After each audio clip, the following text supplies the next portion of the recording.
Icon star Allu Arjun పై తెలంగాణలో cheap politics run అవుతోన్న విషయం తెలిసిందే. ఇది కేవలం అల్లు అర్జున్ గారికి మాత్రమే పరిమితమైతే ఆయన ఏదోలా పరిస్థితులను ఎదుర్కొనేవారు.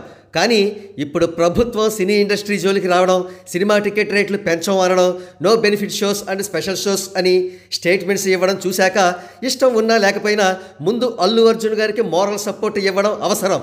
ప్రస్తుతం Andhra Pradesh deputy chief minister Pawan Kalyan గారు చేస్తోంది కూడా అదే అనిపిస్తోంది.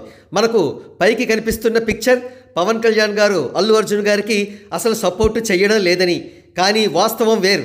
పవన్ కళ్యాణ్ గారు డైరెక్ట్గా అల్లు అర్జున్ గారికి సపోర్ట్ చేయడం లేదు, చెయ్యకూడదు కూడా. కానీ ఆయన నోరు మెదపకుండా ఆయన మనుషులు, ఆయన సపోర్ట్ చేసే పార్టీల చేత అల్లు అర్జున్ గారికి మద్దతుగా మాట్లాడిస్తున్నారు. ఇక ఉదాహరణలు చూద్దాం.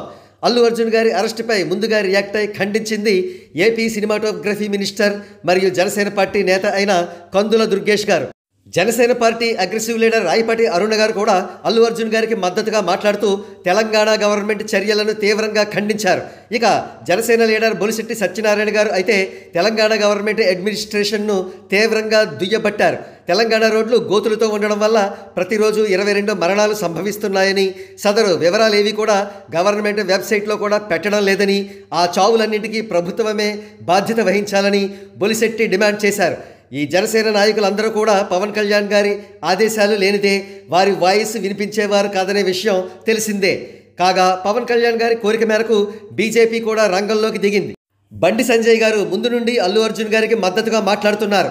తాజాగా తమిళనాడు బీజేపీ లీడర్ అన్నామలై గారు అల్లు అర్జున్పై తెలంగాణ ప్రభుత్వం చాలా దారుణంగా దౌర్జన్యం చేస్తోందని ఆరోపించారు. మరోప్రక్క నేషనల్ మీడియా, రిపబ్లిక్ టీవీ వంటి వారు పెద్ద ఎత్తున లైవ్ డిబేట్స్ కండక్ట్ చేసి అల్లు అర్జున్ గారికి మద్దతుగా నిలుస్తున్నారు. ఇప్పటికైనా తెలంగాణ ప్రభుత్వం తన తప్పును తెలుసుకుని అల్లు అర్జున్ గారి జోలికి, తెలుగు ఇండస్ట్రీ జోలికి రాకుండా ఉంటే మంచిది. లేకపోతే వ్యక్తులు కాదు, ఏకంగా తెలంగాణలో కాంగ్రెస్ పార్టీ భూస్థాపితం అయ్యే ప్రమాదం పొంచి ఉంది.